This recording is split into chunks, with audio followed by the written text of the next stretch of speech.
Hey folks, today's episode is brought to you by Squarespace. Squarespace is the easiest way to create a beautiful website, blog, or online store for you and your ideas. Squarespace features an elegant interface, beautiful templates, and incredible 24/7 customer support. Start building your website today at squarespace.com. Enter offer code WTF at checkout to get 10% off. Yeah, get that 10% off with WTF at checkout at squarespace.com. All right, let's start the show, all right? Lock the gate!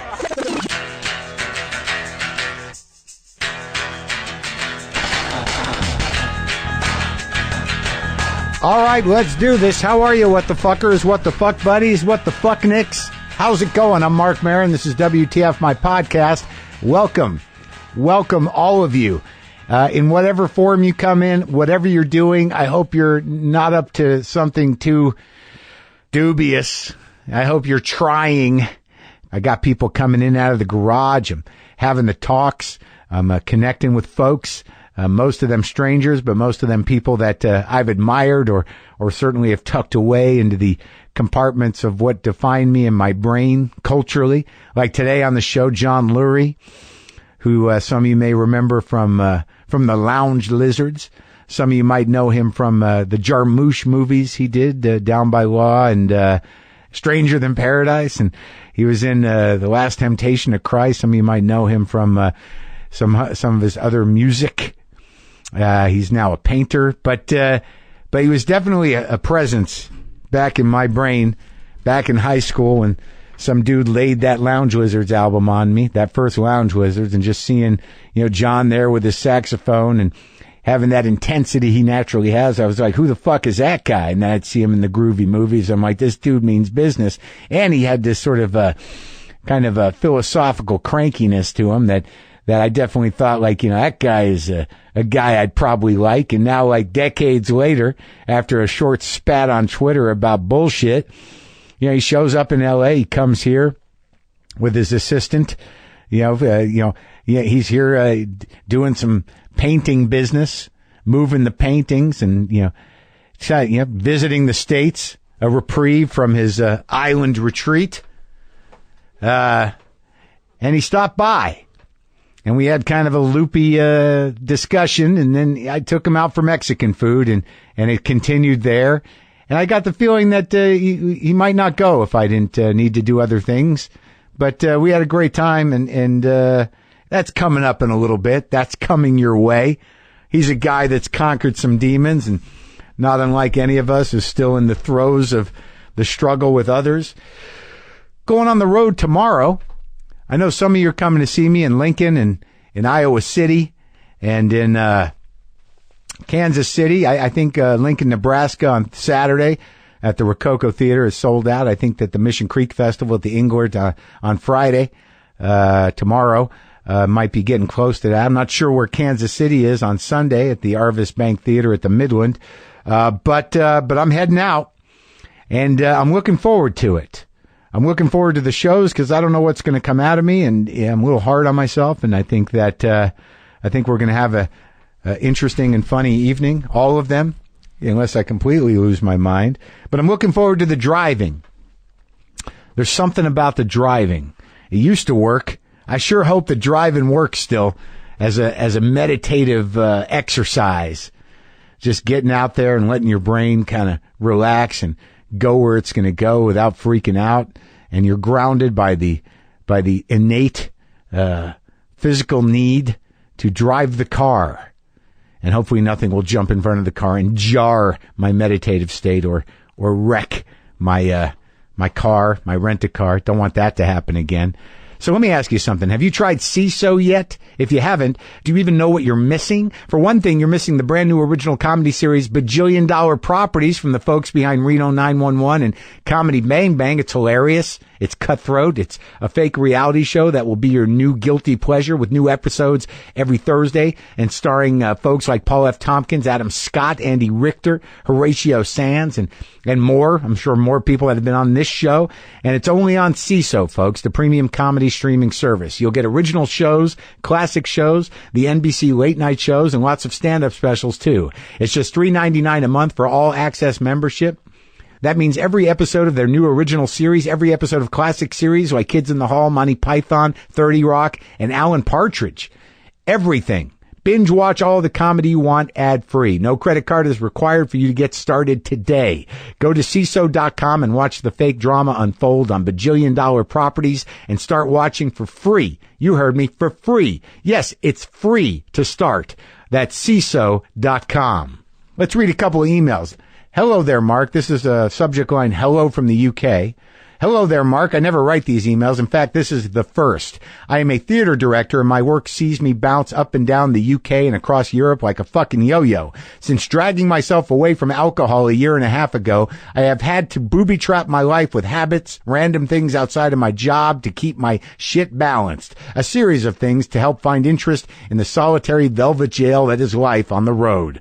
One of the things that anchors me and crowbars my brain out of whatever project I am working on is your podcast. Your barking through the internet into my headphones does me the world of good. I'm grateful for this, dude. I'm currently directing a production of Midsummer Night's Dream up in Scotland, 300 miles from my home in Manchester. In my production, the Duke plays blues guitar as the audience enters. He is drunk and is at the end of a long, long party. As the lights change to begin the play, I've asked the actor playing the Duke to growl, "Boomer lives." It felt like a suitably cryptic springboard to open the play. I hope you don't mind. Thanks again for WTF. Thank you, Jonathan. I don't mind at all. I'm more than honored to be part of a Willie the Shake production.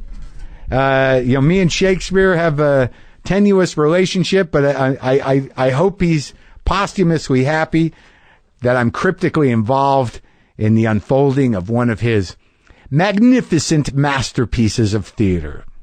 Thank you. And I'm serious. I'm not being condescending. I'm completely being honest. This is a similar one, but it's a little more intense. So I'm going to roll through it with the energy that this guy wrote it.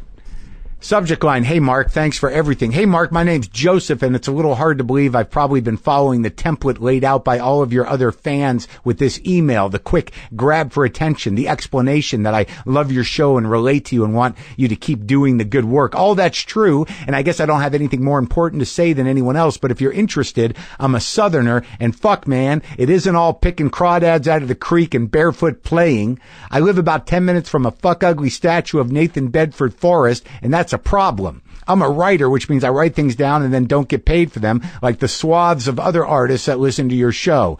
When you talk about struggling with your comedy but doing it for the love of it, well, that hits me deep, dude. I know I do the same with writing because I have been. Oh, here comes the obligatory drug sharing story, but I've been sober for about 5 months this go around. It was tearing me up, and no one wants to read someone who's less stream of consciousness and more long-form bitching and self-aggrandizing, less Joyce or Faulkner and more shitting the bed. Last time I got fucked up, I drank bourbon, which I still miss, but at least only half the time now. Bought heroin to take the edge off, like playing Jenga with your sanity, and passed out. I woke up Sunday morning like a Velvet Underground song and then smoked some crack with one of my lovely neighbors. Jesus, dude. I don't know if you've partaken, but it was like inhaling adrenaline smoke laced with flies. I was a live wire. Once was enough for me, and I'd be lying if I said you hadn't played a significant role in my recovery. It's not an exaggeration to say that my girlfriend, my best friend in the world, and you have all been there for me in different ways. I still crave that junk. I still smoke like a train, and I'm still trying to keep up the will to write and put my stuff out there.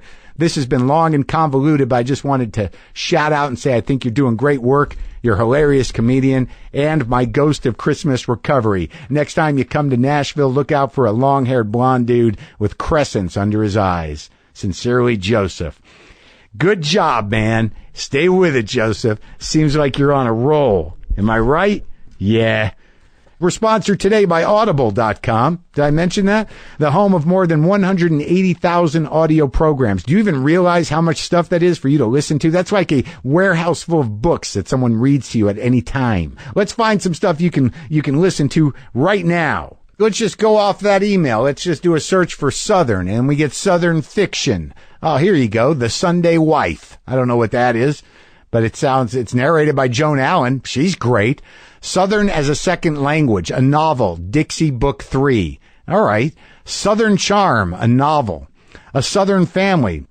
Southern Bound, Southern Living, well, I guess there's plenty of Southern stuff on Audible. You can pretty much get anything at audible.com and listen wherever you want, at the gym, during your commute, in the shower, anywhere. Their free app works on just about every device, and they also have the great listen guarantee. If you decide you don't like the book you choose, no worries, folks. You can exchange any book you aren't happy with for another title anytime, no questions asked. And if you're a WTF listener, audible.com is offering a free 30-day trial membership. Go to audible.com/WTF to start your free trial today.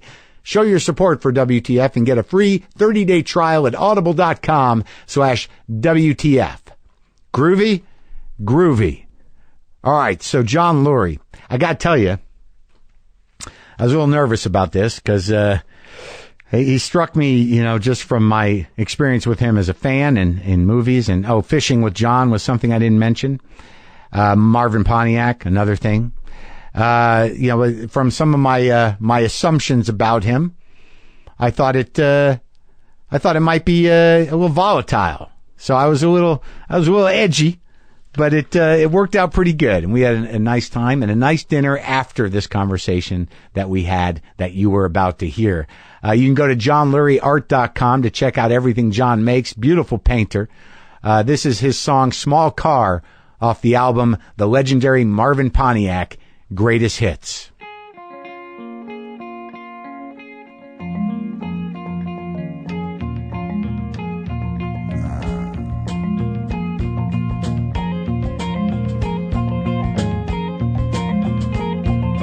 I only know two other people that have the Lyme's disease. Oh, a lot of people have it. Right, no, but me personally. Yeah.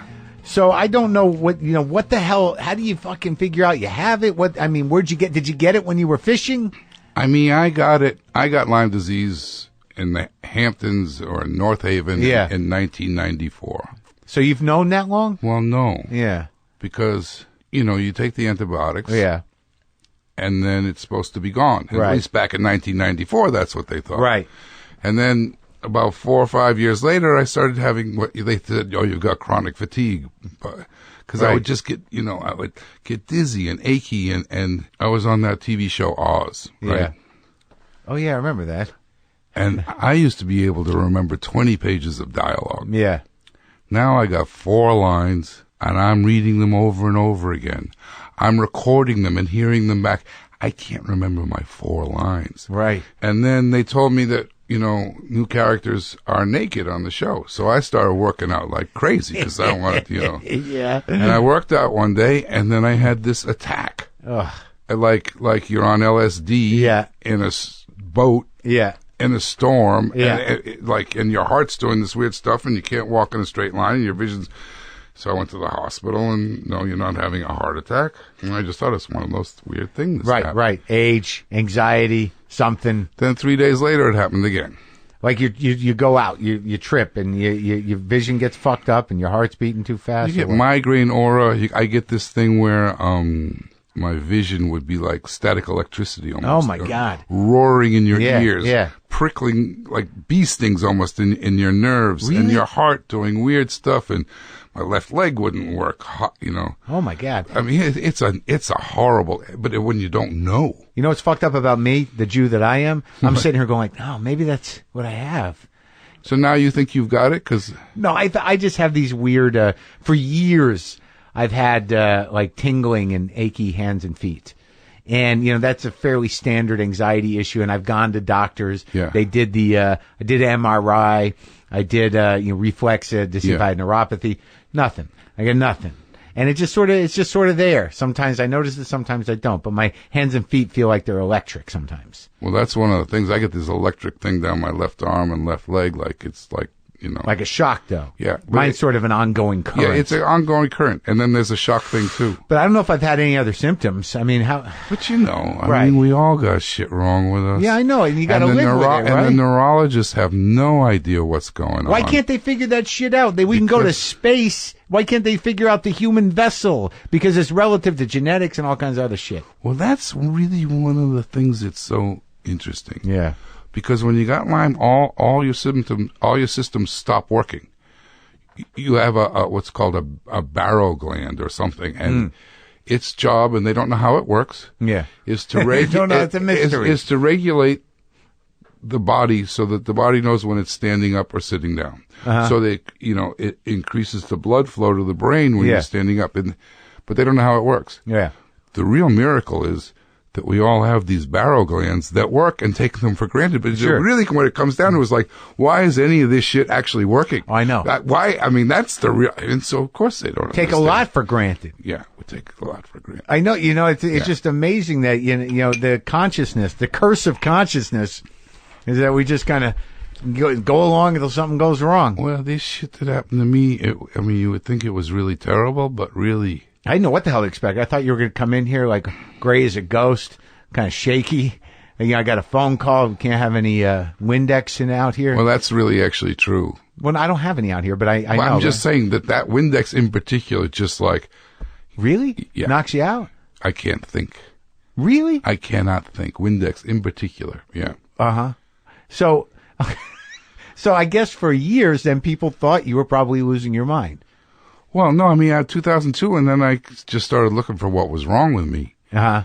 And it took me a long time, and then I finally found out it was Lyme, but that was it was 4 years before I was certain, because the Lyme people are so on a crusade to prove that their illness is real, especially back then. Yeah. And they were being persecuted by the insurance companies and, the CDC. Oh, right, they couldn't get any help. Well, not only that, they were being sued. They would, and then, you'd be diagnosed with Lyme and told that you have to be on IV antibiotics, but I can't give them to you. Right. So you have to find a guy. You have to find a doctor or a GP who will put you on. And I found this great guy, this Dr. Kaufman, who did it. I was sick for years in my apartment, and I would be so lonely. In New York? Yeah. And yet somebody would come by, and all they have to do is pick up a glass and put it on the table, and I go, oh, you can't do that. Oh, my God. Like your whole body hurt when they did that? I mean, everything bothers you. Everything bothers you. It's just And what about, who were you before that? A guy that nothing bothered? No, I was always sensitive and cranky. I mean, Yeah. So you're living with it, and you seem okay today anyways. Yeah, it comes and goes. I mean, when did you do the fishing show? What year was that? We started in 91 and finished them in 93. Oh, so this is before the Lyme. Oh, way before the Lyme. But then there was a legal problem with them, and I had to wait like 7 years to get them back. I didn't get it out till 98. I didn't edit them. What was the legal problem? Oh, it was a mess. I mean, this Japanese company had given me the money to do them. Yeah. It's a long... Well, how many did you do? 6. So you did one with Tom. You did one with... Jarmusch. Yeah. 2 with Dennis Hopper.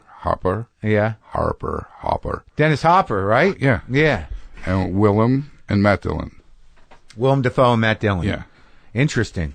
Here's the funny thing about you is that I had the fucking first Lounge Lizards record when I was in like high school.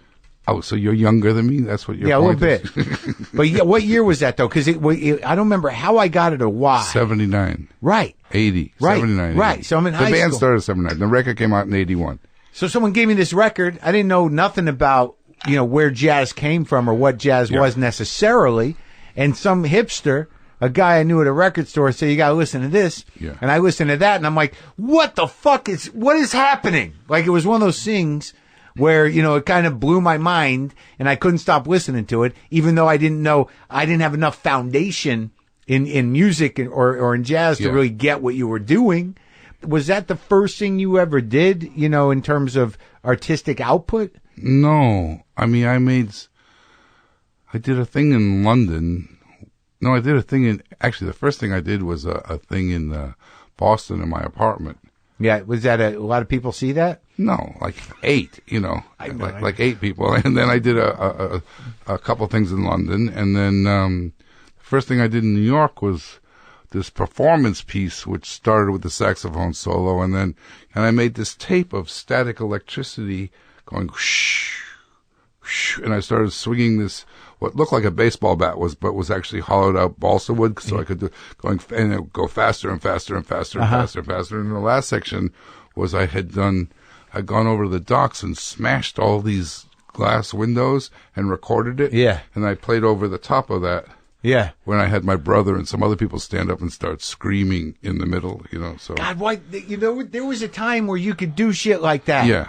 Now, let's go. You can still do shit like that. No, I know, but like, but back then, that when there was a sort of kind of a chaotic performance art scene in New York, that there was stuff like that happening, and some people were good at it, some people not so good at it, but people were compelled by it. Now, as time goes on, and now you can still do it and lose your $500 to do it. I know, but people are so geared to like their career and exactly, that, and the internet too. I mean, live performance is not what it used to be. No.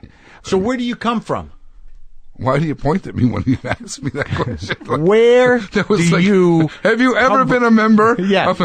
Where does this particular Jew? I was born. Come from? I was born in Minneapolis. Isn't that weird? Why? Well, I mean, because I won't get too Semitic, but I'm always fascinated with the Midwestern Jewish population. Were your parents from there?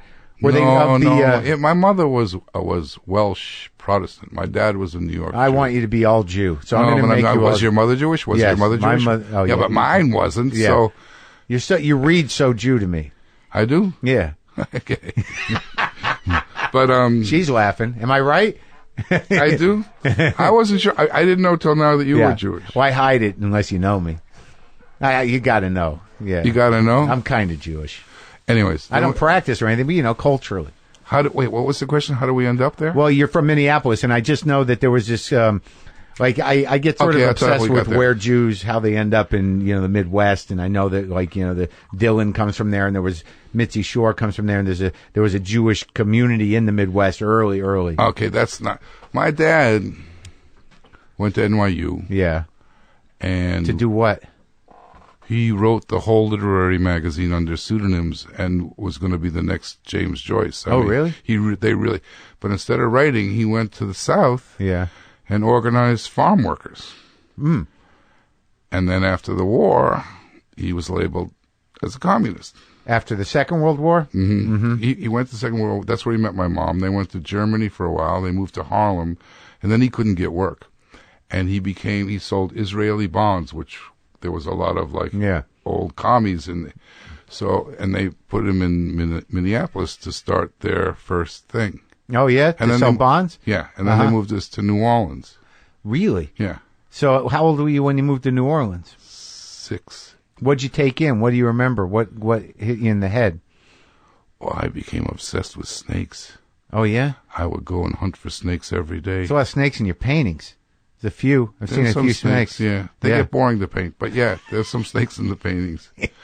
Obama was making fun of you for having all the pictures of yourself on the wall, and I was going to send you a print of one of the paintings. I want a painting. How much do they go for? Well, I'll send you one for in here. Yeah. And then every time Obama comes, you go, that's a John Lurie painting. You know John Lurie? Yes, because if he buys one, then, because the whole art world thing I know. Dating a painter right now. It's just who bought your painting. Oh, yeah.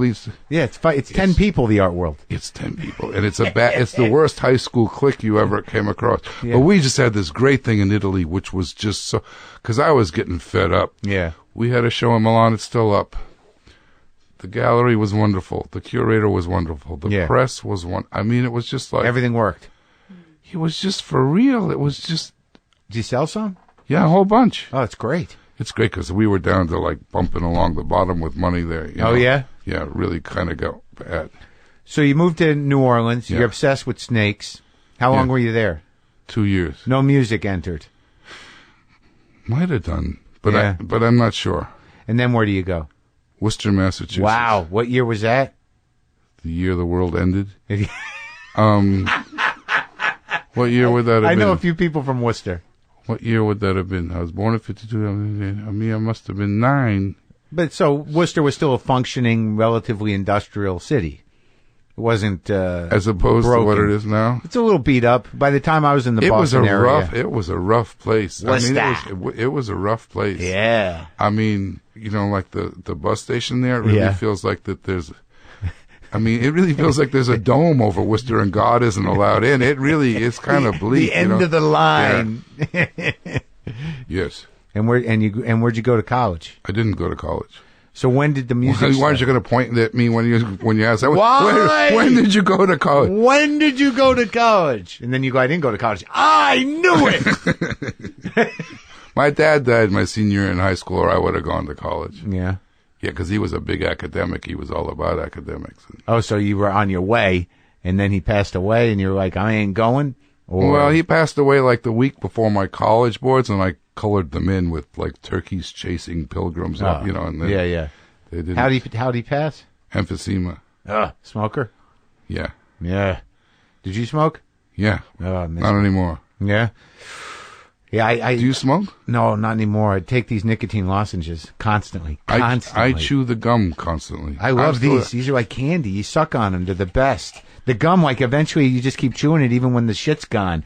This stuff, you actually have a little more control over. You can pace it out. It's like having a real nice, comforting drug experience. Like if this 4 milligrams, so in the morning. Are they paying you to say this? No, dude. And they're not. Don't call me dude. All right, man. So, bro, listen. Bro. Oh, yo. So, where does the music come in? When do you start blowing a harp? When do you start, like, what was going on in high school? Because you're an impressive musical mind that did some weird shit, and I want to know how that happened. My sister gave my brother a harmonica for his birthday. Yeah. When he's 14, I'm 15, or 15 and 16. Yeah. And I stole it from him and got good on it really, really fast. From listening to, did you like the Little music? Walter. Little Walter. Juke. We became so obsessed with Little Walter. Roller Coaster? Could you play Roller Coaster? Yeah. No shit. No, I could play. I mean, within a year, I could play it. I sat in with Canned Heat and John Lee Hooker. Damn. And Mississippi Fred McDowell. Where? Mississippi Fred McDowell was in Worcester. He was playing there, and somebody said, John, take out your harmonica. Take out your... And so in between songs, I finally did. I sort of like did a riff, and he invited me up on stage. No shit. Now, was he was just him, right? On an acoustic. Yeah. And that was his resurgence by that point. The Mississippi, like, they went and found him, and they, oh yeah. So he's playing slide guitar, and you're riffing. How was it? A big crowd, or was it a folk crowd? No, it was a bar.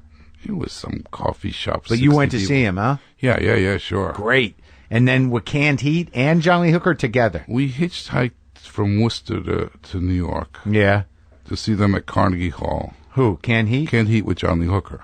Oh, I have that record. It's great. Oh, that's Alan Wilson makes that shit. And he had just died. He had just OD'd. The harmonica player? Yeah. Of Canned Heat. But he was really kind of like the Brian Joe. I mean, he was really the soul, musical soul. He was a genius, actually. Yeah. And we had nowhere to go afterwards. My uncle had this apartment on 57th Street, but we didn't really have anywhere to go. We were just standing on the corner of 6th and 57th. Yeah. And they came out. After the show? Yeah, like at a half an hour. And I said, I play the harmonica, and I'm very serious about it. I'm a kid. Yeah. And I'll hitchhike to wherever you're playing next, and I'll meet you there if you let me sit in. And they said, okay, we're at the Philadelphia Spectrum. Mm-hmm. And they just lost their guy. Yeah, 2 months, 3 months before. Yeah. But, they were. Right. So we hitchhiked to Philadelphia and snuck into the Spectrum at like 3 in the afternoon. They didn't even put you on the list? Well, we didn't even know about lists then, right. We snuck in and we sort of hid in the basement, and then we kind of worked our way up to the dressing room. Like, they were all, what was so shocking was like, they were all so happy to see me, like I was some long lost friend. And they said, well, play a little bit. And so I did. And then they said, okay, come on out. And I played in front of 20,000 people. Oh my God. Suddenly you're thrown out in front of 20,000 people, and you're 16 years old, and you play it. I think it went okay. And then you leave the stage. And then you're in this kind of nasty part of town. I mean, where the Spectrum was. And so we're just wandering around. Finally, the police came by, said, you can't walk around this neighborhood at 2 in the morning. And, well, we have nowhere to go. And they drove us over to Temple University, and we slept on the couches there and then hitchhiked back. Oh, God, that's a good story. So you were a blues guy. Starting. Yeah, but you loved it. Yes. And then how does it start to change? When did you pick up a saxophone? So, how I got the saxophone is just a bizarre story that nobody believes, but I'll tell you. But basically, all the musicians I looked up to were from Boston, and they were all into jazz. Boston guys? Yeah, Boston, really good blues players, but they were all listening to Dolphy and Coltrane and stuff. When I listened to that shit, it's like, what? It was like, is this Chinese? I don't get it. And so because there was something I didn't understand, I started, but how I got the saxophone, I'll tell you the story. Okay. Because this was like God coming and saying, John, this is what we want. But up to that point, you played harmonica. Guitar, no guitar? I played guitar, yeah. Were you good? Not yet. I was also studying classical guitar, but the harmonica was the thing I was good on. Where were you studying classical guitar? There in Worcester, with a guy at a music store or what? No, at some guy's house, some bitter guy who, hated everything. You got to hold the guitar on the other knee. Yeah. Okay. So all these guys in Boston, saxophone. So Babe Pino was the big harmonica guy in Boston. I couldn't stand him. Like really creepy hair and creepy clothes, but he just had some licks. He wasn't really good. He just had these impressive licks. Oh, yeah. But they came to Worcester to play. Yeah. With Michael Avery, who was I was close with Michael, and Bob Margolin, who played with Muddy Waters later. Yeah, I know that name. Muddy Waters used to call him Guitar Goonie. Uh-huh. And but I asked to sit in. And Michael was uncomfortable because it was Babe Pino's gig, and he was a harmonica player. And then I sat in. Yeah. But they didn't give me Babe Pino's Pride, special microphone. Right. I just had this Shure microphone, and there was nothing in the monitors. But I'd never been on stage before, so I don't even know. But it's a disaster. I can't hear a note I'm playing. Yeah. And I'm playing so hard trying to hear myself that it's just musical nonsense, and they kind of like sneer at me afterwards, and I'm really... You got set up.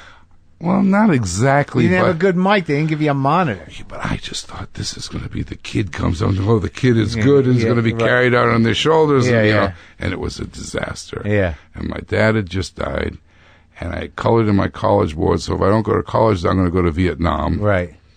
And I'm just depressed. Yeah. And I'm just walking around Worcester, Massachusetts at 3, 4, 5 o'clock in the morning when I'm supposed to go to high school in a couple hours, and I'm just like, and I run into this guy,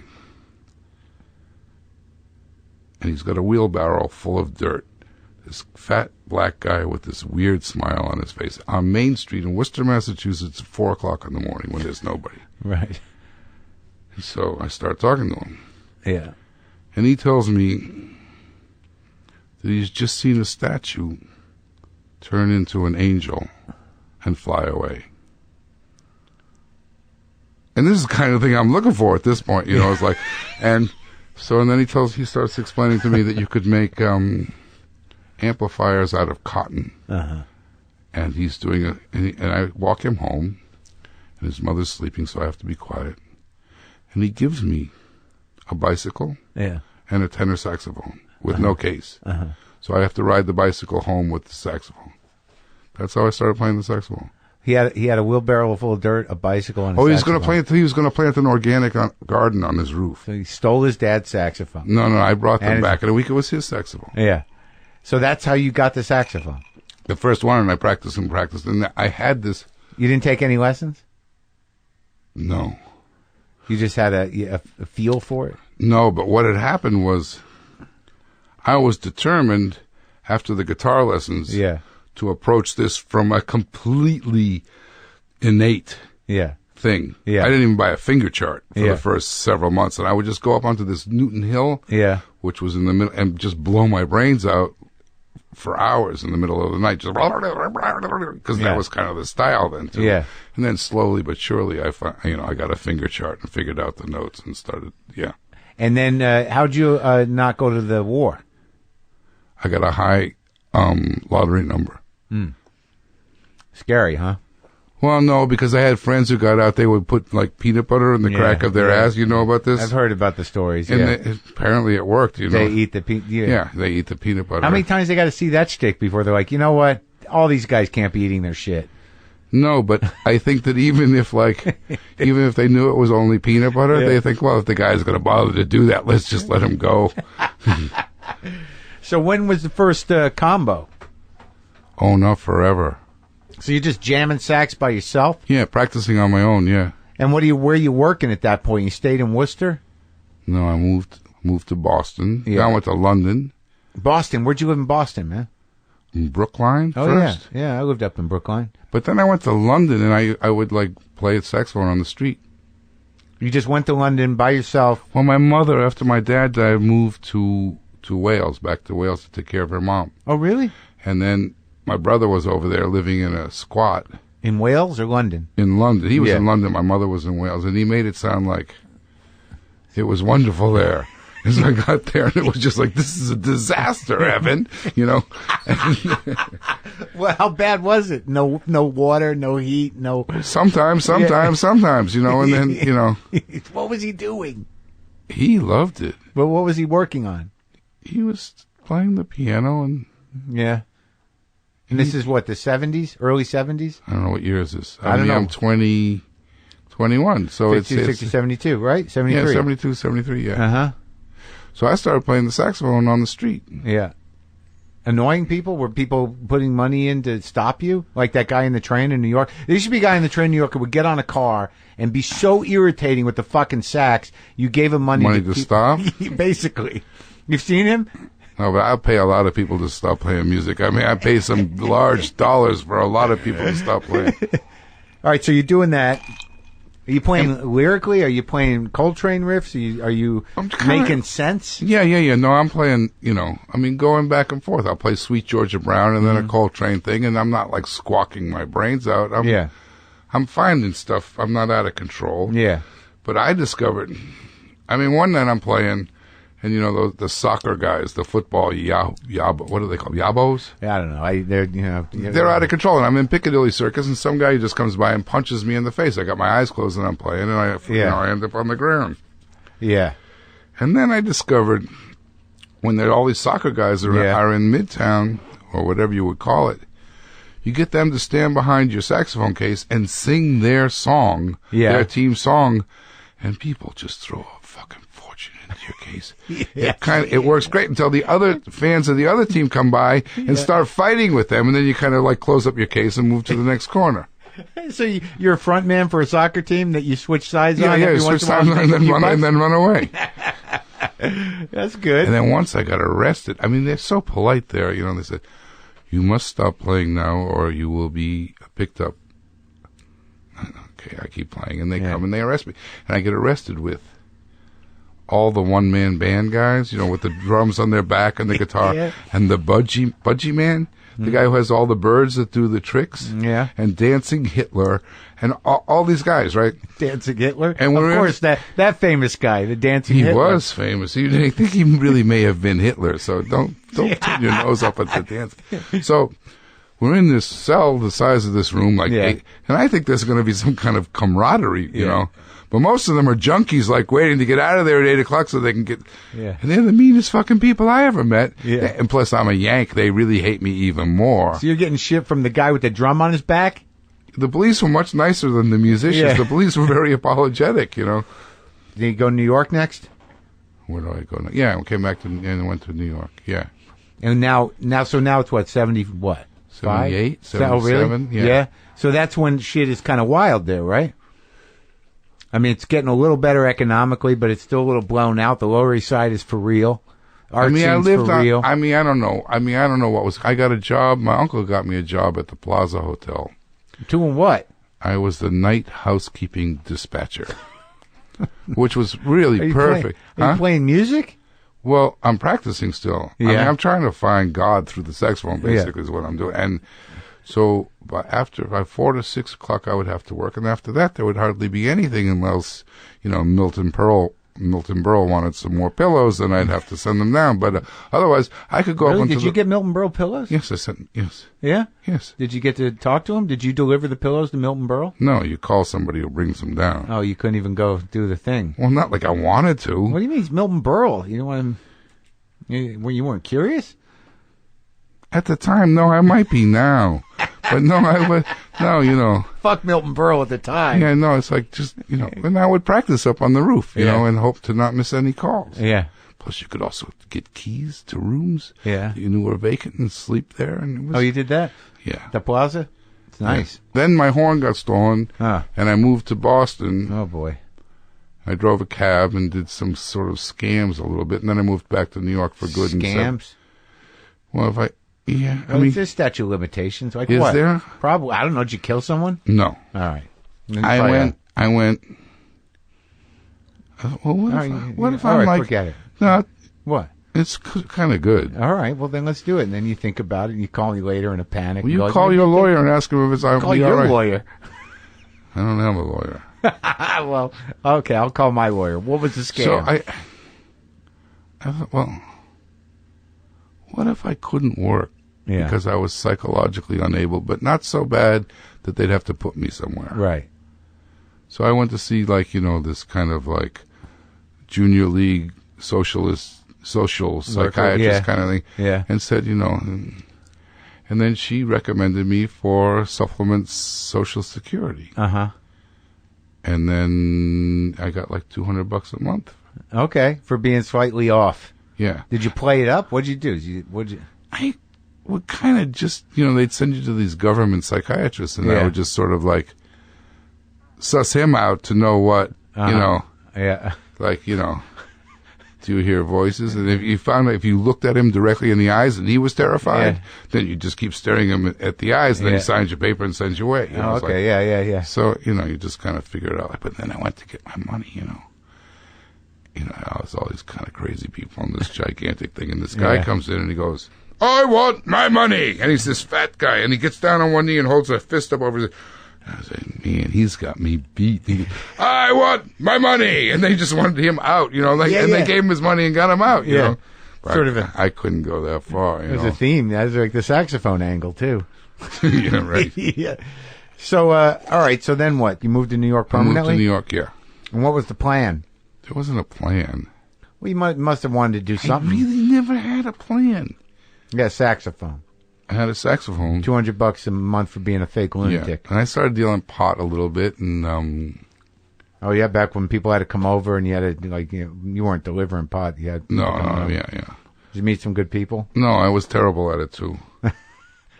And then I moved to 3rd Street and got this $55 a month apartment. Oh yeah, yeah. Between what and what? 2nd and 3rd, where the men's shelter block was.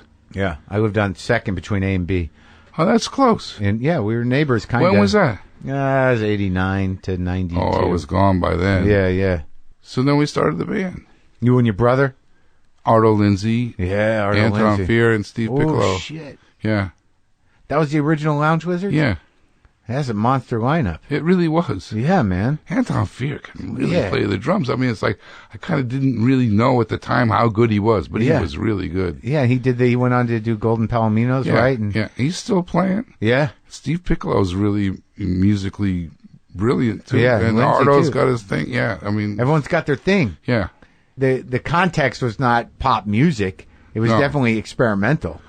Well, what came right before us? Yeah. And it seems like now it was 10 years before us, but it was like probably 2 weeks. Yeah. Were Theoretical Girls, Boris Policeman, The Contortions, DNA. Right. Which were probably about, 10 days after Television, Blondie, Talking Heads. I mean, but this kind of wilder stuff. Yeah. And then we were right after that. But it was just, there was no time at all. Right. But it seems like it must have been several years in between those different things. generation. Yeah. So you kind of picked up where they left off. Kind of. But my thing was in jazz, deeply in jazz. And you were doing you were writing, you were composing. Yeah. But more improvising or not? Did you write music? Well, what I was doing first was I wanted to make a serious movie, and I had the naive idea that if I wrote the score first, it would be because I watched these people with scripts trying to get money to make it. I was like, that's no fun. I don't want to do that. So I wrote the score for a movie I wanted to make called Fatty Walks. Right. And I thought, if I write the music, I'll go into the money people and play these things and explain what's happening. And this is... That's the most backward thing I've ever heard. Well, that you're going to go in and pitch a movie like, look, it doesn't matter what the movie is. Just listen to this. So you would play it? What, you'd play a little bit? I know it was silly, but I like it. It didn't. I mean, I never even got that far because then the Lounge Wizards had their first gig, and that was the music that we used for that first gig. Was the Lounge Wizards were you trying to do something serious or not? No, it was what's a good band to play on a Monday night before Peter Gordon. Yeah. I said, my band not having one. And then I had this music I was working on, and we threw this thing together. Yeah. And Tony actually made us rehearse. Otherwise, it would have just been, because me and Arto were kind of sloppy those days. And, and we were the eldest. And what, drug sloppy? No, sloppy about... doing the thing, the music. Me and Arto did this thing. Yeah. After the Lounge Wizards, like 6 months into it. Yeah. Ardo wanted to do a thing at the kitchen, and the kitchen was a big deal then. It was almost like BAM, you know. Let's apply to do something at the kitchen. I was like, what? I said, let's do a dance performance, Ardo, because I'm just fucking with him. He said, okay. Yeah. And so he applied, and we got it. Yeah. And so what it says in the program is 2 lanky fellows jump up and down for their money. Yeah. And that's it. Yeah. And it was so embarrassingly bad. And I mean, people just, it was just the worst thing. What do you mean? How did you judge the worst then when people were doing such experimental shit? This wasn't even trying to be good. I mean, we played this Morricone music, and me, that down, there, and me and Ardo, we had a sunset projected against the wall. Yeah. And me and Ardo in cowboy outfits just sort of stood there with our hands on our hips. Yeah. For a long time. Yeah. And then, I mean, it was kind of a fuck you to the performance thing, right. And then this cloppity-clop, and we sort of started cloppity-cloppeting around. Uh-huh. Then we did dance improv for about 4 minutes. Mm-hmm. It was called I Love a Tornado. And then what else are you going to call it? And then we built this tornado structure, and we had this wind machine that didn't work. So we got inside there and shook it. And then we got out and took a bow, and people sort of left grimly. And Evan, who was still there, said, "You guys have a lot of nerve." I mean, I think he would have left too if he wasn't my brother. He kind of had to stay. Yeah. We kept gigging. I remember walking down the street with Ardo. I was like, if I could just make $200 a month doing this, that would just be unbelievable. Doing the cowboy stick? No, no. I was never going to do that. I was embarrassed. Yeah. So, all right. So you do the Lounge Wizards. Let's.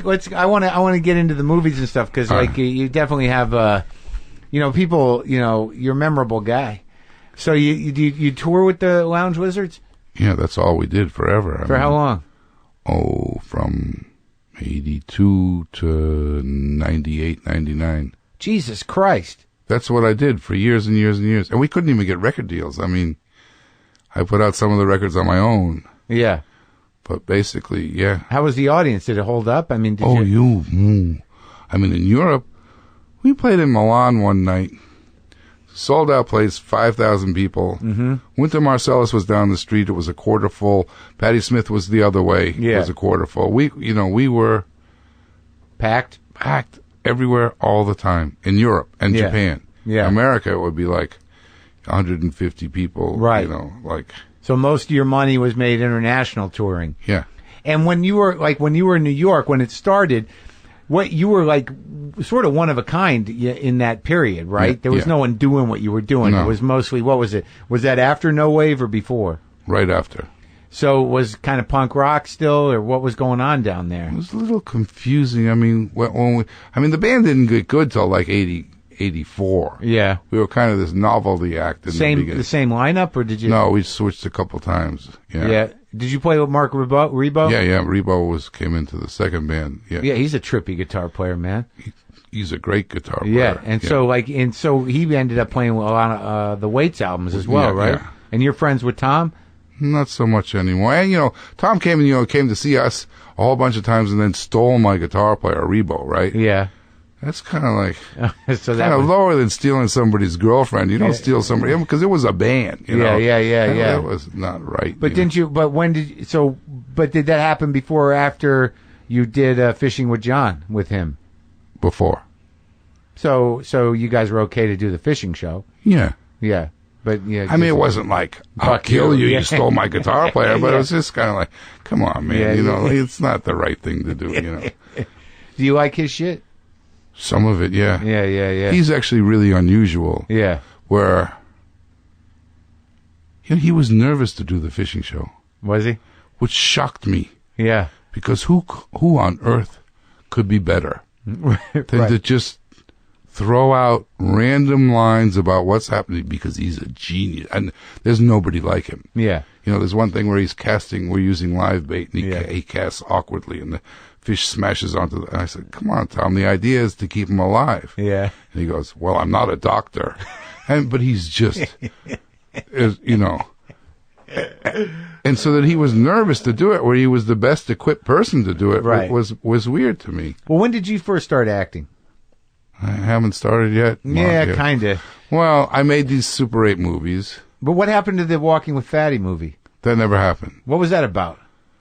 It was just about the weirdest things I'd encountered in New York, you know, as a young man, going from one thing to another. There was some bad guys, and Yeah. Loose plot. Yeah. But I made these 2 movies. But I made The Men in Orbit, which was a simulated Apollo documentary, but we just filmed it on LSD. Mm-hmm. It's kind of good, but unbearable at the same time. Did you digitize it? I don't know. It's on video now. Oh, you go? Okay, that's what I mean. Yeah, you can get it. No, you can't get it. It's horrible. And then what was the other Super 8 one? Was called Hell Is You, where I interviewed James Chance. Oh, yeah? Yeah. Is he still around? Yeah. Yeah.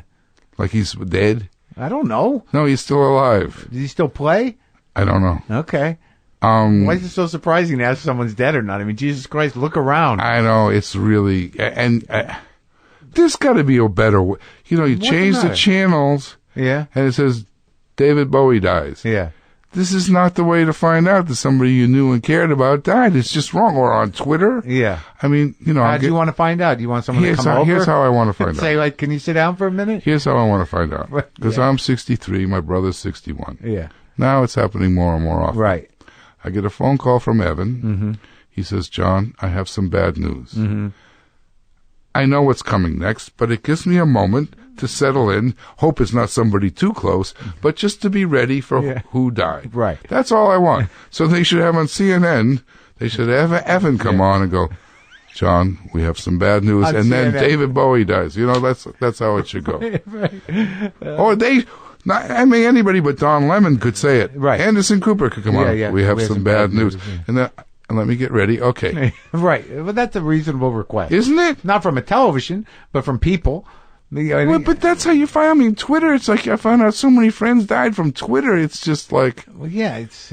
I don't like it. Well, get off Twitter. Oh, I hadn't thought of that. I haven't been on that long. Yeah. So, all right. So, but when did you... how did you get involved with Jarmusch? When did... what was the first one? Not Mr. No, the first one is Stranger Than Paradise. No, the first one I played on the street and did the score for Permanent Vacation, and they stored the equipment at my house. And that was a Jarmusch movie? Yeah. Oh, yeah? So you knew him when he was a kid, and you were a kid, basically. Well, he was going to film school. I met him during the Eric Mitchell movie. Yeah. Red Italy. Uh-huh. But the most amazing thing about the movie Permanent Vacation was Jean-Michel Basquiat, the painter, used to sleep on my floor in the front room. And he had to... If I'm jealous about anything, I'm a little jealous about you interviewing Obama. Yeah. But I'm more jealous of people who can sleep anywhere at any time. And Jean-Michel could sleep anywhere. Yeah. And so he used to sleep on my rug in the front room, and they're storing the film there. Yeah. And he was so asleep that they could pick him up and move him from another place. Was he on drugs? No, he's just been, out for a few days, and now he's sleeping. Yeah. And they would move him. Mm-hmm. And you're jealous of that. People who can sleep anywhere. What about his painting? He was also a pretty beautiful painter. He's a great painter. Yeah. But no, I'm not jealous of that. I'm jealous of the sleeping. Yeah. The sleeping. Yeah, I can't sleep everywhere. I used to have this drummer, Dougie Bound, 5'2". Yeah. He'd fall asleep on the plane. He'd fall asleep on and just in a second. I get so pissed off, I'd wake him up. I couldn't stand it. I mean, I really hate... jealous. I can only sleep on planes right before takeoff. For some reason, when they change the pressure in the cabin, I go out. And then as soon as the plane takes off, I'm up. And that's that. Oh, no, if I sleep, the plane will crash. Yeah. Yes. That's usually what causes all crashes. Yes. The scared guy falls asleep. Yeah, that's right. I think that's true. All right, so you do Permanent Vacation, but when... Because I think the first time I saw you act was in the Stranger Than Paradise. You just had a good presence on there, man. Yeah, good presence. Yeah, like you're kind of heavy. Heavy? Not fat, but like intense, man. You're menacing. Really? I know, sometimes. Sometimes, but... Maybe just cranky. My acting style is curmudgeon from the curmudgeon school of acting. Yeah. I mean, Jim had we had a little bit of film left over from the vendor's State of Things. Yeah. And he didn't know what to do. He was writing this thing that was just the Garden of Divorce, which was this futuristic sci-fi. Yeah. And it was terrible. Yeah. And then he said, well, let's just do this. And I pushed him. Yeah. So we shot this little half-hour movie, and then he got, 2 years later, he got the rest of the money. Yeah. To finish it. Yeah, it's a sweet movie. It changed everything somehow. Did it? A little bit. It was like this thing that, like, it was that generation of independent movies. Like, it wasn't like, it sort of started something. See, I never quite understood that because the Cassavetes and Fassbinders and but that wasn't for the kids. It wasn't for the kids. He got a whole generation of people going like, I'm going to make a movie. Yeah. Fassbinder and Cassavetes are like, I'm never going to make a movie like that. Oh, yeah. But, Jarmusch made that movie like, I can make a movie. It was something very sweet about it. Yeah. And something charmed. Yeah. I mean, we were so lucky because it was like one guy got the flu, that would have been done. Well, I think Louis just used the woman in it. Esther. Who I think Louis used her recently. Yeah, I think he did. Yeah. Did she do a lot of acting after that? No, not so much. Yeah. She plays violin, too. Yeah? Yeah. So, all right, so then would you consider that you had a movie career after that? You were kind of a New York kind of face. Like, you'd see you in movies, you gave it credibility somehow. Really? That's John Lurie, the New York guy. No, they're like a cameo. Because, I couldn't act. I know, but you look good. But I had no chops. I wasn't a legitimate... I was in a Lynch movie, a Wenders movie, a Scorsese movie, but I really just to do that. I thought you were good in Down by Law. That was I came and went. I was good for a while. Benini's... Well, yeah. But he, But you were good. It seemed to fit you good. I did okay. Yeah. And then you did...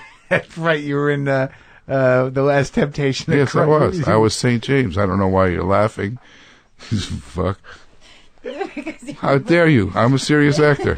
Oh, you motherfucker. Let me tell you something. I saw it the first time, like, shit, there's John Lurie. He's got a beard. So the first day, me and Vic... Didn't you have a beard, or am I making that up? No, I had a beard. Yeah. And a wig. Yeah. But my beard. Yeah, and you were in the desert? We're in Morocco. Yeah. So the first scene is we're moving these fish, me and Vic Argo, and they're old, stinky fucking fish. Yeah. And Vic is being very careful, but I'm going to be a good actor here. I'm going to get into moving my fish. Yeah. And they get all over my robe, my costume. Yeah. And then the costume, they don't, and the continuity people, they won't let them clean my robe because they're not sure if it's going to screw. Even though the story takes place over 5 years, they won't let them clean my robe. Right. And I've got all this fish stink on my robe. Yeah. So anytime I stand still anywhere, flies come. I'm like attracting flies everywhere I go. That was not part of the Apostle James' story? Acting. James Jesus. was not the attractor of flies in the Bible? He was, the man of stink. No. The man of stink. Where's that record? I'll work on it. The man of stink. Sounds more like a poem, no? Sure. Work on either one of them. I had Favino in here, Jimmy. Yeah. And he brought up this, there was a controversy. Did you write the Conan O'Brien theme song? Not the one you hear. No? Were you guys going to say controversy? Yeah. I'll tell you how it happened. I had been through this horrible thing with this lawyer and assistant doing really bizarre things, like how I lost the fishing show, and I was really lost all my money. And the lawyer who I paid to help me out of some of this said, they're going to make this new TV show. It's going to be like, Letterman or something, and maybe you could be the band leader. Yeah. And I'm thinking, like, if I play the music I want, they'll let me stay for a month and then fire me, and it will be great. Yeah. It'll be like when Jimi Hendrix opened for the Monkees or something. It's like, yeah. And I'm running off to the audition, and Conan had said that they wanted something that sounded like the Jetsons. Yeah. So I wrote this really tight harmon mute thing that sounded kind of like Thelonious Monk, Jetsons kind of thing. Yeah. And then Howard Shore calls me. He's the guy who's he's a big deal. Yeah, Howard Shore. Yeah, he's a big music guy. And he's the one who's supposed to find somebody, and he wants me, and everybody wants me but Conan. I said, why? And he said, well, Conan thinks you're funnier than him, and that scares him. Well, okay. But I have good news. They're going to use our theme. Yeah. Our theme.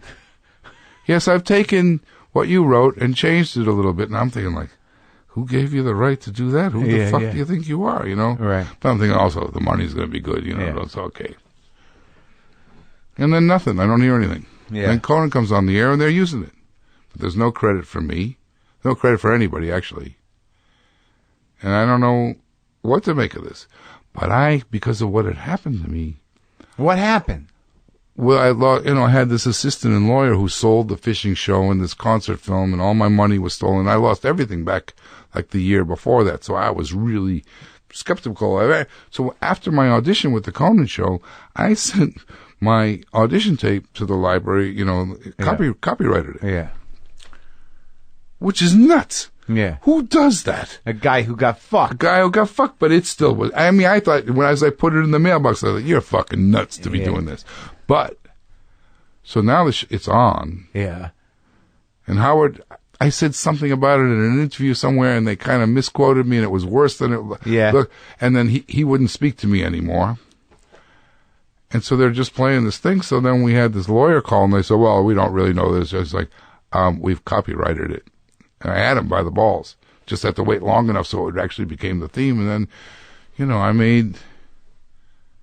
I wrote it in like less than 5 minutes. I mean, Stephen Bursey, I said, okay, Stephen Bursey wrote it down really quickly, and then we nailed it. Yeah. And I like the way we did it, and I hate the way, I can't stand the way, I mean, I almost didn't want to. But yeah, so that's how it went. And who knows what Howard Shore's thing was? I mean, I'd love to talk to him about it. I'd love to actually, because I liked Howard, and I'd like to kind of trust him on this. But I got a lot of people afterwards calling me saying, Howard stole music from me too, but you don't know who to believe about any of it. Sure. I mean, he's written some good stuff. How long did they use the theme? Until he was on the Tonight Show, and it was like, then he was even on the Tonight Show, and then until he got knocked off. And then, when he came back, they used something else. So a long time. A long time. I mean, it was paid my bill when I got sick. Yeah, you made I the had money. no money coming in. But no, but I didn't write that part. I just wrote yeah. Yeah. That's what but on the harmon mute on the trumpet, it was sweet what we did. Yeah. But I didn't write that. I hate that shit. That's where you draw the line. Yeah, draw the line. Sorry, man. Sorry, but that got you through. It's amazing about show business, isn't it? Here's the other way. When you lock into something. The other way, I used to do a lot of voiceover stuff, and my agent was really stuck by me when I was really sick and I couldn't really function. And I was doing animal cops. Uh-huh. But I was too sick to be doing them. I mean, I would say the Detroit Humane Society, and then after like a half an hour in the booth. Really? Yeah, because anything I would use would stop work, but I couldn't let them. And I just imagine my obituary saying, towards the end, he managed to keep his job on Animal Cops, and they fired me, and he got me the job doing Toyota. Yeah. Toyota Corolla. Yeah. Now that's moving you forward. Except they hired me, but they wanted a high-pitched, friendly voice, which I couldn't understand why. Yeah. And then they weren't going to use me anymore. Maybe I shouldn't tell this on the air because it might get him in trouble. You know what? I'm going to stop. But I made more money for the 5-minute Conan thing and not appearing on Toyota Corolla commercials than I made doing anything else. That's an amazing thing that it carried you that long. I love the stories about people making money in their sleep. That the idea that you wrote this piece and it was protected and it paid off. Wait, but I did did things you do to try to make money, and then you lose all your money. Well, how'd you lose all your fucking money? Several different ways. What, just investing your own money in projects? Well, giving people money, getting people out of jail, paying for rehabs, things like that. Friends? Yeah. Well, what were friends until I was in trouble? Yeah. And then, I don't know. You mean when you got sick, nobody came and helped you? Some people, but let's not. How do you know Flea? Flea's a sweetheart. Yeah, he's a great guy. Sweethearts. Yeah. I was out here first I met him I was out here doing the music for a not very good movie. Uh-huh. And I wanted them to not hire everybody. Mm-hmm. And I wanted to write these funk things. For which movie? I don't remember the name of it. It was like a motorcycle, futuristic motorcycle movie. You did quite a few movies though. I did a bunch of movies. Mystery Train, Down by Law. Yeah.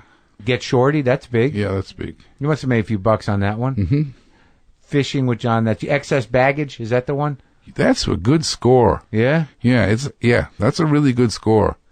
Yeah, what's that movie about? Oh, I don't know. It's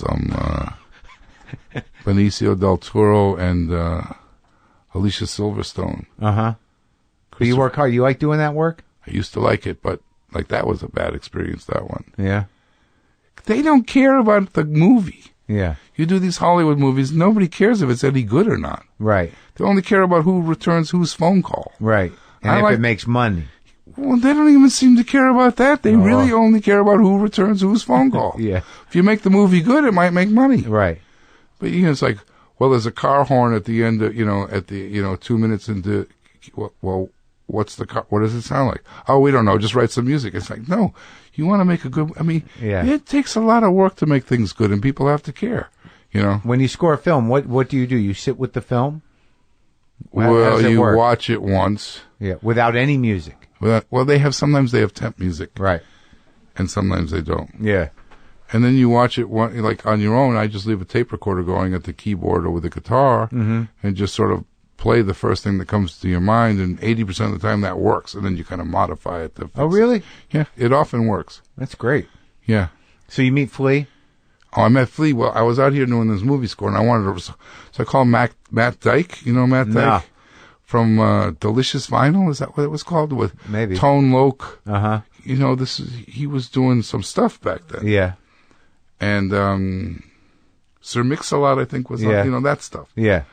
So, man, I need a really funky bass player. You got to get this kid, the Flea. Get the Flea. Yeah. So I called this kid. And yeah. I was, I had this stuff in 5/4 and in 7/8. And could you do this? And he could do it, And he comes in, and there's all these outfits from the movie, like leather jackets with like cups stapled to them and stuff. Yeah. And he goes, "Oh, what's this?" And he puts it on. He says, "Can I have this?" I don't know. Just take it. And he walked out onto Sunset Boulevard, and I was just like, I really was jealous. It's like, how could you have the balls to walk out there wearing? So he was supposed to play on this thing, and then he showed up like hours late. It was going to be him and Hillel and Cliff Martinez were going to play on and they showed up hours late. And the L.A. guy just kind of looked at me and was like, "See, I knew I shouldn't let you hire anybody." And that was it. Yeah. That's the drugs, man. I guess. Back then. But how is so you've gone in and out with that shit, with the drinking and stuff? That's a long arc of a story. I was a junkie. Yeah. And then, would freebase cocaine. During the Lounge Wizards? During a lot of it. Yeah. And I quit, and then started again, and then quit, and then I drank, and then I quit, and then I did nothing forever. Yeah.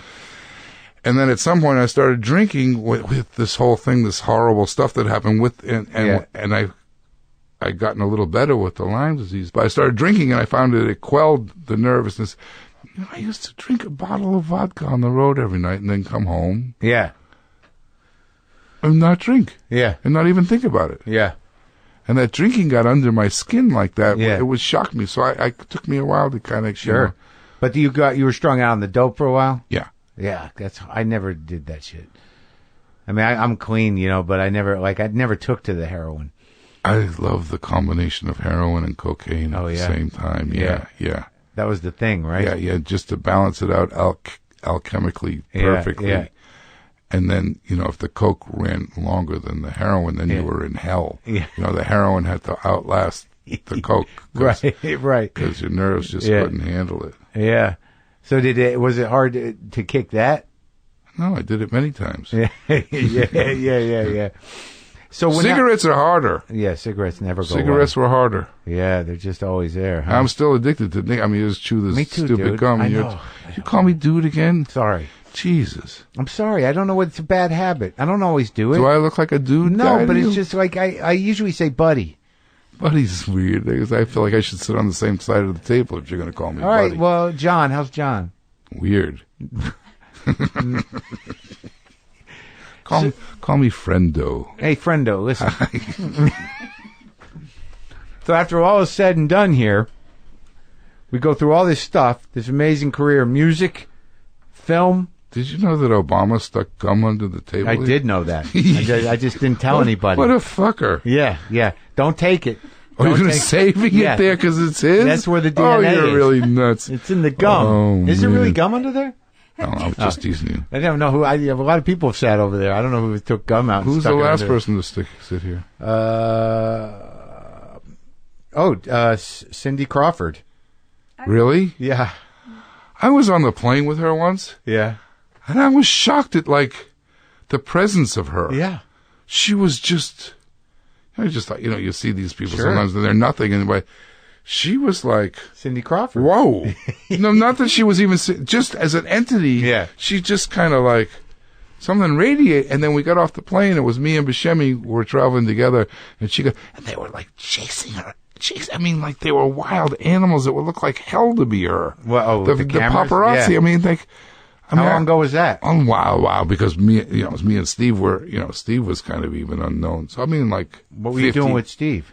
We were just on the flight together. We've been pals forever. Still pals? Yeah. Oh, that's good. He's a sweet man. Yeah. So that's good. You held on to him. Yeah. You guys still friends?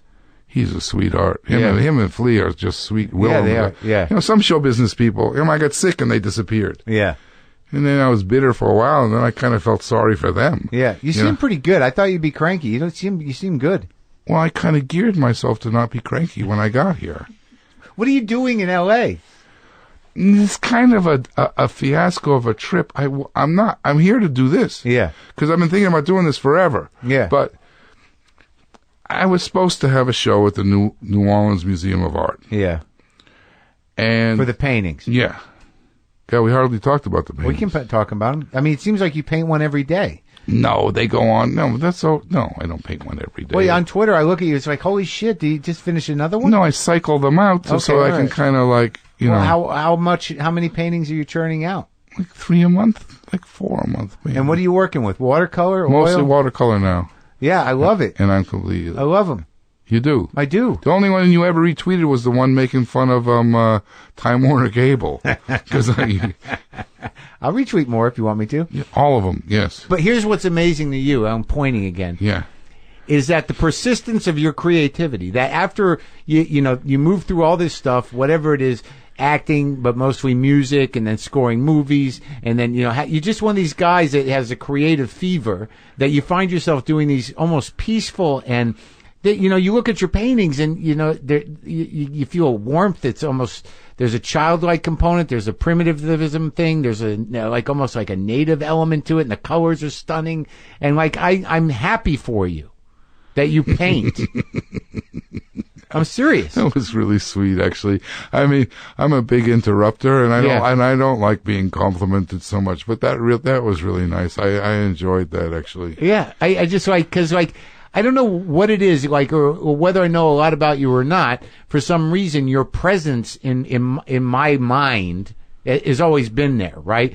So then when I started seeing you on Twitter and it was kind of mysterious, I didn't know where you were, what you were doing. And then that's by design. No, I know that. Yeah. But we had a thing and whatever. But I've always been sort of fascinated with you. And when I first started seeing the paintings, I'm like, oh my God, this is what he's doing, and this is some of the best shit he's ever done. Yeah, it is. It actually, the painting has gone past everything. My soul.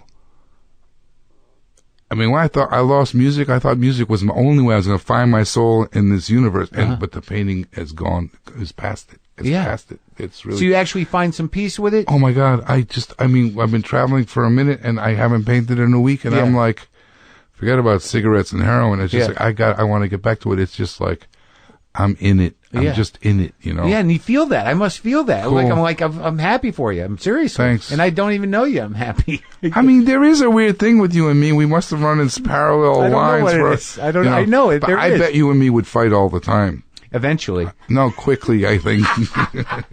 Really? Yeah, really, dude? Oh, yeah, well. You're going to fuck with me. If you're going to fuck with me. No, you're in a good mood. I thought maybe if I fuck with you in a good mood. Call me dude. My that was doctor a joke, calls the me last dude, one. and I grab him by the lapels. Really? Do you grab your doctor by the lapels? Yeah, he's a small guy. So you're doing 3 paintings a month. About. And you came. Oh, first of all, I interrupt you. What was this New Orleans thing that you were working on? We were supposed to have this show. It was my year. This was my 2016. This big show at the museum in New Orleans. Yeah. And I was very excited. We were kind of planning everything around it, and then so we were going to go now and choose. So I had 3 rooms, and there was a 4th room going to be an archival room. And these Bayou painters, you know about them? No. They're just beautiful. Yeah. People don't know. So I was supposed to pick stuff from their archives that was going to go in this 4th room. Curate a little bit. Yeah, curate one room and then have my paintings in the other. Yeah. And then this guy, David Owen from San Francisco Sketchfest, a really sweet guy. He's been bugging me forever to come there and screen fishing with John and do a question and answer. Sure. Afterward. We've been saying, no, I got Lyme disease. I can't do it again. And so I thought, okay, what I'm going to do is I'll go, because flying with the Lyme is still kind of hard. Yeah. You know, I had to come here. I had to rest the day before, rest the day after, and then leave. But, so I'll go to San Francisco. I'll come and do Maron. Then I go to New Orleans and then go back to my island. And then we buy the tickets. We sign the contract with San Francisco, and New Orleans pulled out. And it just left. It felt. And they pulled out that quick, like that close, short notice? Well, no, because the thing wasn't scheduled until this coming summer. Right. But I had to go there in January to pick the archival room, and I planned my year around it. Held back works from Milan. No, it's just like, and their reasoning was they didn't have the money. That they were only having shows that had corporate sponsorship. And then you start to think about why all the stuff you see in these museums sucks. It's because it has to have corporate sponsorship. And then what kind of art has corporate sponsorship? I don't know. It's creepy. Yeah, I know, but like it seems to me that the middle person, whoever was in charge of the museum, could have championed you to any corporation. It's not like corporations are making decisions. That's true, but the guy who was championing us wasn't the top guy. And I don't know. Do I want? You know, who? Well, yeah, I don't know. Pepsi? What? I don't know. What do you worried? That? Are you worried that I'm not really worried. A war contractor was going to... That's a museum. There's money. Money comes to the museum. It's not because Pepsi-Cola gave them money. There's money for the museum to present great stuff. So don't present some plastic fucking dog that's worth $36 million for no reason. Sure. People should be mad because art is important. It is important. I think. No, definitely. I like I said, my girlfriend's an abstract painter, and it's stunning. I can't even wrap my brain around where what you guys do comes from. To me, it's beautiful, and it's an amazing thing. But just the whole idea that what's showing in the museums is only there because it's sponsored by something corporate. Yeah, But I don't know if that's always what happens. I don't know if it's always true, but it's just sort of, the whole thing's sort of scary because, you know, mostly what you look at sucks. Yeah. You know, the new stuff or in general? Who are your guys, you know, in terms of the older guys, the painters? All through life, you mean? Well, who do you like? Pollock, Van Gogh, Bruegel, Sheila, Klimt. But Klimt I didn't discover until late, but I actually love him. Yeah. I can see that. Pollock. Yeah. Morris Louis. Basquiat, well, you knew him. Well, I knew him. I mean... It's different? Yeah, it's way different, because he was just this kid, you know. Yeah. I mean, I picked up some stuff from him. He picked up some stuff from me. We would just, like, you know, get high and paint all the time. Yeah. Yeah, that's too weird. It's like some kid in your neighborhood who followed you around and then became a big deal. It's like, are you... That happened in New York. But then it's like, were you influenced by the kid who followed you around? You're just like, damn. You know, it's kind of hard. Sorry, you know? yeah. Are you comfortable on the island? Yes. You're having a nice time? I love it there. Good. I got goats in the yard. Really? Yeah, and mango trees and iguanas, and I can see the ocean from every room, and it saved my health, because when I got there, I was like, you know. Yeah. I swim every day, which I never thought was going to be possible again. And you got your own place? I rent a place. Yeah. I didn't buy it. Yeah. I love it there. Well, good, man. I'm happy you're okay despite the problems. No, man, this is like, I came through the other side. Yeah. I survived shit that I know, and most people don't even know what I survived, but I know. And with her, too, she really stood by me. I mean, you know, I did a painting called The Other Side of the Great Wall of Fuck. Yeah. And it's for real, you know, it's like, what I survived, it's like, you're a tough motherfucker. I'm proud of that. It feels good. Yeah. Yeah. Well, just, you know, stay on the good side of it. I was going to ask if I could move in for a while. We'll talk about it off the mic. No. On mic. I got to talk. That's why I become one of those guys. Like, I'd like to help you, John. But I. But where are we in Pasadena? Almost. Pasadena's over there. Glendale's over there. Eagle Rock's a little east of us. We're a little east of Mount Washington, Glassell Park, and Eagle Rock. Now you're talking about places I never heard of. We're east. Well, you're an LA guy. Well, I lived in Palm Springs for a while. We're far from Palm Springs. Well, I know, but I know east. Yeah, Palm Springs is east of here. It's east of here. Yeah, we're west of Palm Springs. It was a pleasure talking to you. I had fun. Good, I did too. It wasn't a disaster, right? We're not going to have to No. I am truly happy for you, and I'm glad you came out through it. And, we talked about what we needed to talk about, or what you wanted to talk about. We don't have to do any more war stories. I just enjoyed seeing you. You look really good, though, like better than any photographs. And I noticed on the recent photographs you look good. Well, I think I relaxed a little bit. I'm a little more relaxed. Well, you got a lot back from the world now. I mean, people love Marc Maron, and it actually makes a difference. After I did the thing in Milan and got all this great press, and they treated me with the respect that it's a relief, right? And it was just kind of like... And I saw it in the mirror. I thought, did I change a vitamin? Did I get more sleep? It was like, no, it was just like... validation. A little validation, but you can see it in your face. Makes a difference when you work your whole fucking life at a bunch of different shit. Yeah. And, when the chips are down, you don't know if shit's going to come back around. And somehow it slowly starts coming around. And you find something like, not unlike you in painting, that you never anticipated ever doing. Yeah, I know. And it turns out to be the thing that works for you and your heart. And it also makes you appealing to others. And it's a good thing. Appealing to others. Look, I know we're both men that have been the opposite of that. Yeah. It's like, I don't know why I like that asshole. I just... but he's pushing his luck. Yeah. Thanks. You ready to... Can we go? No, let's keep talking forever. Okay. You're tired? No, I'm not. You're not? I'm not tired. Let's get out of here. I'm going to say something stupid if I haven't already. All right, John. Thanks.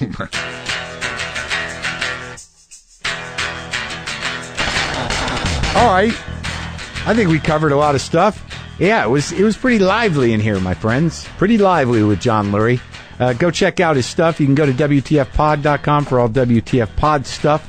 Thanks again to CISO for sponsoring today's show. Be sure to catch the biggest comedy hit of the spring exclusively on CISO, Bajillion Dollar Property, starring Paul F. Tompkins, and guest stars Adam Scott, Andy Richter, Horatio Sands, and more. Did I mention the executive producers are the folks behind Comedy Bang Bang and Reno 911? Episodes 1 and 2 are available for free, but why not pony up to $3.99 to get access to the rest of the CISO library filled with classic and original comedy? Why not?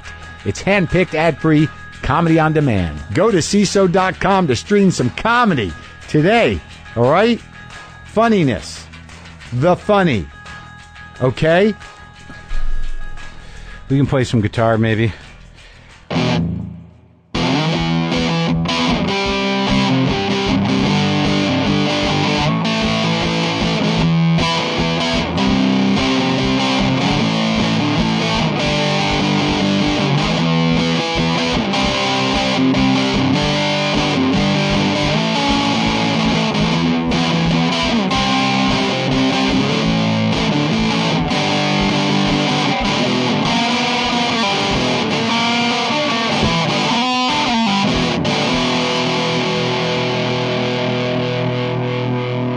Boomer lives!